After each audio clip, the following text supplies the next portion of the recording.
Hello everyone, इस video में हम पढ़ेंगे क्लास 7th एनसीईआरटी साइंस का chapter 16 water a precious resource. तो ट्रू फॉल्स देखते हैं पहले। इसमें बताया गया है हमें ट्रू फॉल्स में कि जो ग्राउंड वाटर है स्टोर्ड ग्राउंड में वो काफ़ी ज़्यादा है जितना कि प्रेजेंट है रिवर या फिर लेक्स में पूरे वर्ल्ड में। तो हाँ, ये ट्रू है। ग्राउंड जो फ्रेश वाटर है वो ग्राउंड में ज़्यादा प्रेजेंट है बजाय कि रिवर और लेक्स में। अगर हम पूरे वर्ल्ड का भी कंपैरिजन करें तो भी, तो फ्रेश वाटर कहाँ मिलता है ज़्यादा? ग्राउंड में। बी है water shortage is a problem faced only by people living in rural areas. नहीं नहीं, ये तो बिल्कुल गलत है। सिटीज़ में रहने वाले लोगों में भी मतलब काफ़ी ज़्यादा वाटर की शॉर्टेज, वाटर की कमी हम लोग फेस करते हैं। सी है water from reverse is the only source of irrigation in the fields. तो जो रिवर से हम वाटर लेते हैं, नदियों से पानी लेते हैं, क्या वही इरिगेशन का, सिंचाई का एकमात्र सोर्स है खेतों में? नहीं, ऐसा नहीं है। ट्यूबवेल्स, बोरिंग्स, ड्रिप इरिगेशन, बहुत सारे फॉर्म्स हैं जिससे हम लोग इरिगेशन कर सकते हैं, सिंचाई कर सकते हैं। तो ये हो गया फॉल्स। फिर डी है rain water is the ultimate source of water. तो ये बात तो बिल्कुल सही है, क्योंकि वाटर साइकिल आपने पढ़ी होगी कि मतलब इवेपोरेशन होता है, कंडेंसेशन होता है, प्रेसिपिटेशन होता है, पर्कुलेशन होता है, ट्रांसपिरेशन होता है। ये सारा भी हम पढ़ेंगे आगे। तो ये सारा सारा कहाँ से आता है? ये रेन वाटर से ही तो आता है पूरा का पूरा प्रोसेस। तो ये ट्रू है। फिर अब सेकंड क्वेश्चन देखते हैं। Explain how ground water is recharge. तो ग्राउंड वाटर जो है वो किस तरीके से रिचार्ज होता है, मतलब दोबारा से उस पर पानी वापस आता है। तो इसका आंसर है the rain water and water from other sources such as river pond seeps through the soil and fills the empty spaces and cracks deep below the ground. तो जो बारिश का पानी है और पानी जो नदियों में है, तालाबों में है, वो क्या होता है, सीप हो जाता है, नीचे की तरफ चला जाता है, घुस जाता है सॉइल के नीचे, और जो खाली जगह होती है, क्रैक पड़े होते हैं जो ग्राउंड में, उसके थ्रू वो अंदर की तरफ पहुंच जाता है उसकी हेल्प से, क्रैक्स वगैरह की हेल्प से। तो process of seeping of water into the ground is called infiltration. जो पानी नीचे की तरफ चला जाता है गड्ढे में, अगर आप गड्ढा कर दीजिए तो उसमें आपको पानी भरा हुआ मिलेगा बारिश के टाइम पे। तो इसी वही होती है सीपिंग, वही और ज़्यादा नीचे नीचे जाता रहता है पोर्स में, जो सॉइल में पोर्स होते हैं, छोटे छोटे से कैप्स होते हैं, उसके थ्रू। तो इस प्रोसेस को हम इनफिल्टरेशन कहते हैं। Ground water thus gets recharge by this process. Ground water बारिश से, लेक से, पॉन्ड से इनफिल्टरेशन के थ्रू रिचार्ज हो जाता है। अब है हमारे fill-ups. People obtain ground water through. जो पीपल जो हैं वो ग्राउंड वाटर लेते हैं, ज़मीन से पानी निकालते हैं। कैसे? वेल्स और हैंड पम्प्स के थ्रू। बोरिंग्स वगैरह भी आगे। वेल्स मतलब जो कुएं होते थे उससे, और हैंड पम्प्स के थ्रू, जो हैंड से चलाने वाला जो पंप होता है। बी है थ्री फॉर्म्स ऑफ वाटर। तीन फॉर्म्स ऑफ वाटर क्या होते हैं? आइस, है ना, आइस, वाटर वेपर और लिक्विड। तो इसमें वैसे हम कह सकते हैं सॉलिड, लिक्विड और गैस। तो सॉलिड में हमारा आइस आ जाता है, लिक्विड में हमारा वाटर आ जाता है, और गैस में हमारा वाटर वेपर आ जाता है। सी वाला देखते हैं। Water bearing layer of the earth. क्या होता है? जिस लेयर में अर्थ की वाटर होता है उसको हम हाइड्रोस्फीयर या फिर क्या कहते हैं, एक्विफर कहते हैं। जिसमें पानी भरा होता है उसको हम एक्विफर कहते हैं। डी पार्ट है process of water seepage into the ground is called infiltration. अभी हमने पहले पढ़ा था। देखिए, मैं आपको एक्स्ट्रा इसलिए बता रही हूँ चीज़ें, ताकि जो भी चीज़ें चैप्टर में हैं वो सारी की सारी हमारे क्वेश्चन आंसर के फॉर्मेट में ही कवर हो जाए। इन्फिल्ट्रेशन हमने देख लिया कि जो वाटर नीचे की तरफ जाता है, सीप करता है, नीचे की तरफ घुसता है, उसको हम इनफिल्ट्रेशन कहते हैं। फिर क्वेश्चन नंबर 3 देखते हैं। There are 10 tubewells in a lane of 50 houses. What could be the long term impact on the water table.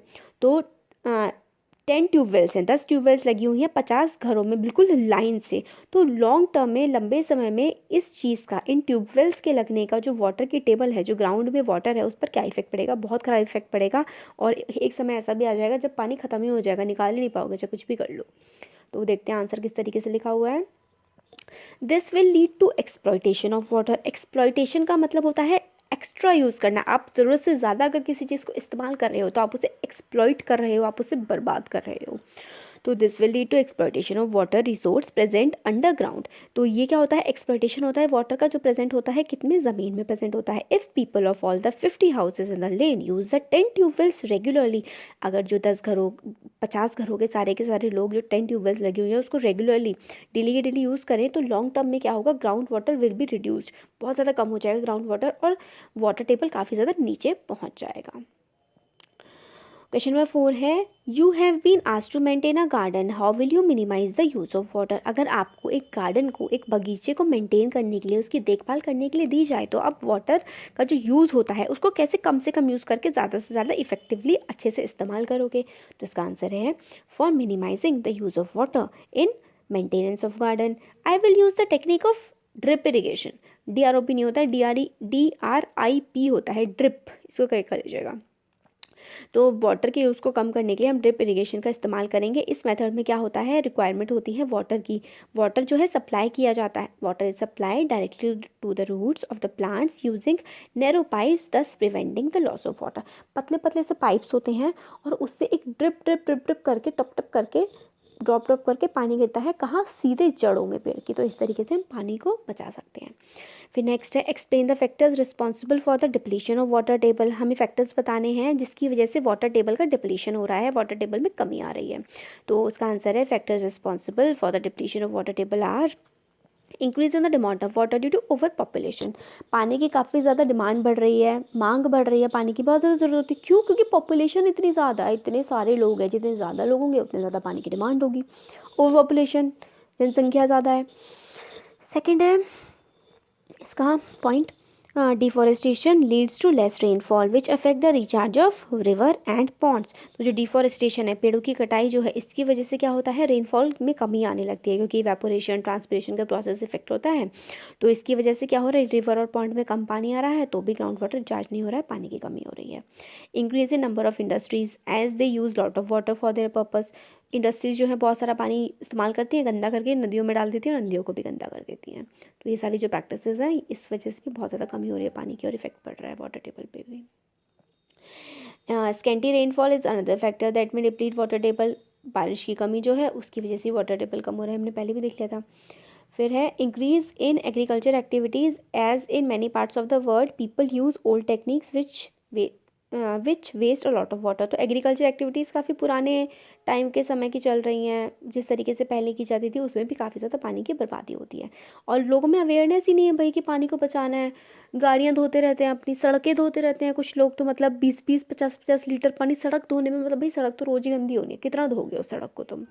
ऐसी हरकतें करते हैं लोग, गाड़ियाँ धोते हैं अपनी, मतलब टैप खुली की खुली छोड़ देते हैं, हाथ धो रहे हैं, ब्रश कर रहे हैं। तो ये सब चीज़ें नहीं करनी चाहिए। आप लोग को ध्यान देना चाहिए कि पानी जो है बहुत ही प्रेशियस रिसोर्स है, मतलब जल है तो कल है, यही बात बिल्कुल ही सही है। और पानी को वेस्ट ना करें, यूज़ करें, जितनी भी यूज़ है, जितना ज़रूरत है उतना यूज़ करें, उसे वेस्ट ना करें। नेक्स्ट क्वेश्चन देख लेते हैं।